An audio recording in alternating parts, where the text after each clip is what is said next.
আমরা কিন্তু দীঘা পৌঁছে গেছি। এই যে আপাতত এসছি অনেকক্ষণ, 10:30 নাগাদ পৌঁছে গেছি। তারপর টিফিন করে আমরা বেরোলাম। দেখতেই পাচ্ছ অনেক দিন বাদ, অনেক মা ওরা সমুদ্রের দিকে নামলো। আমরা এখানে একটু বসে আছি এখানে, কারণ আমরা তো জলে নামবো না, ওরা নামলো যে সব গেছে। তো ব্লগ অবশ্যই নিচ্ছি তোমাদের সাথে, সবটাই একটু একটু করে আমরা শেয়ার করবো। এখন আপাতত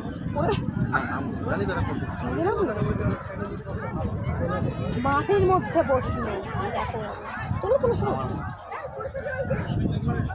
তো যাই হোক, সবটাই তোমাদের সাথে শেয়ার করবো। এখন এখানে একটুখানি ঘুরে ছেলে একটুখানি জলে নামবে, বাবা ওরা নামলো, একটু ঘুরে আমরা কিন্তু চলে যাবো, একটু রেস্ট নেবো, তারপরে বিকেলবেলায় বেরোবো। তো এই যে গরম লাগছে, দিতে হবে